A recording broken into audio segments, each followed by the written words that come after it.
My wife stood in front of the hallway mirror adjusting her earrings as though she were getting ready for any ordinary evening.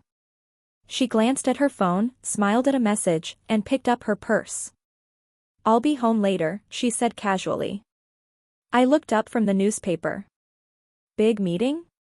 She hesitated for only a second before answering. "No. I'm going on a date." I waited for the rest of the sentence, for the joke, the explanation, or the reassurance that I had misunderstood.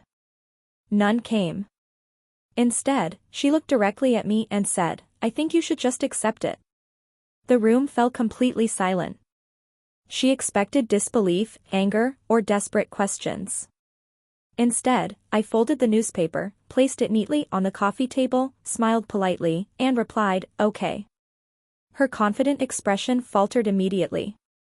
That wasn't the response she had spent the entire afternoon preparing herself to face.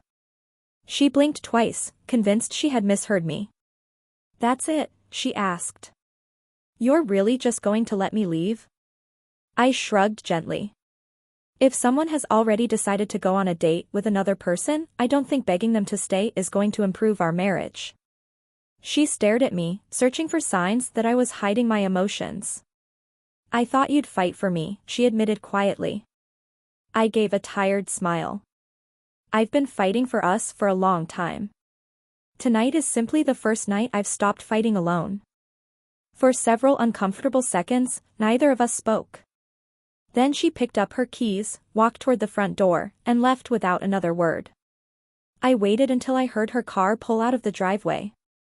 Only then did I stand, walk into my home office, open the desk drawer, and remove the folder I had quietly prepared weeks earlier. The folder wasn't something I had prepared out of anger that evening. It had been sitting in my desk for nearly a month, untouched.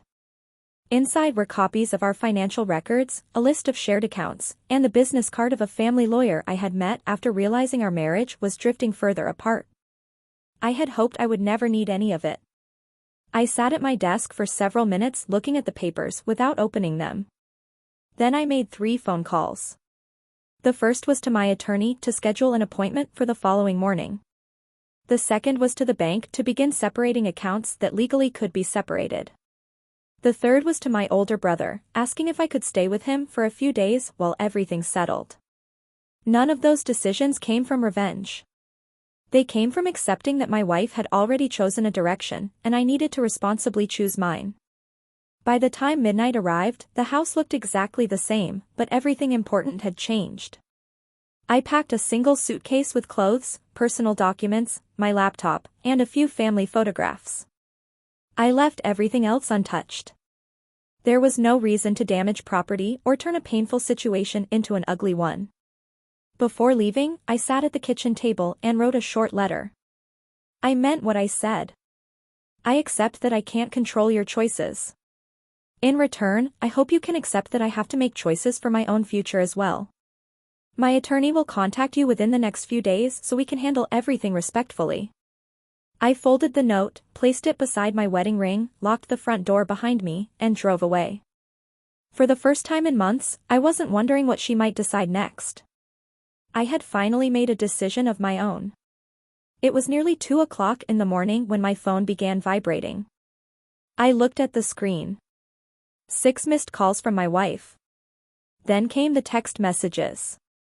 "Where are you? Why is your ring on the table? Ryan, please answer." I read every message without replying. There was nothing left to explain that I hadn't already said before she walked out the door. She had asked me to accept her decision. I had done exactly that. The next morning, I met with my attorney, signed the necessary paperwork, and discussed the next legal steps. While we reviewed documents, another message appeared on my phone. I came home expecting an argument, not an empty house.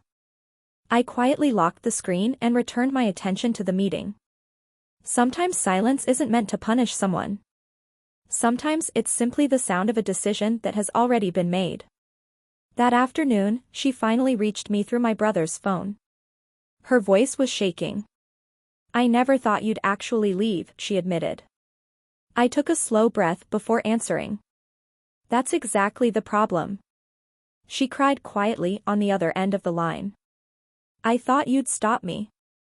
I thought you'd fight harder. I closed my eyes for a moment. You mistook my patience for permission. Every time I forgave, you assumed there would always be one more chance. The line went silent. After several seconds, she whispered, I canceled the date after I left the house. I believed her, but belief wasn't enough anymore. Canceling the date changes what happened that night, I replied gently. It doesn't erase the fact that you were willing to walk out that door in the first place. Neither of us spoke again for several long moments. A week later, we met at a quiet cafe to discuss the next steps. She arrived early, looking exhausted in a way I had never seen before. As soon as I sat down, she pushed my wedding ring across the table. I kept hoping you'd ask for it back, she whispered. I looked at the ring for a moment, but didn't pick it up. That ring represented promises we both made, I said softly. The metal isn't what gave it meaning. Tears filled her eyes. I've been replaying that night over and over. She admitted. I thought saying just accept it would force you to chase me. I never imagined it would convince you to let me go. I nodded. Love isn't proven by how desperately someone begs you to stay. It's shown by how consistently both people choose each other before it ever reaches that point. She quietly lowered her head, unable to disagree. Months later, the divorce was finalized without bitterness or public drama.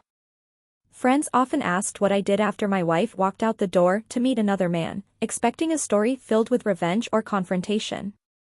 They were always surprised by the truth. I didn't follow her. I didn't cause a scene. I didn't try to compete with anyone else. I simply accepted her decision and made one of my own. Looking back, that calm response changed everything. It reminded me that self-respect isn't measured by how loudly you react when someone hurts you. It's measured by the standards you're willing to keep for your own life. I genuinely hope she learned from what happened, just as I did. Some relationships end with shouting, accusations, and slammed doors. Ours ended with one quiet word, okay. In the end, that single word said far more than any argument ever could.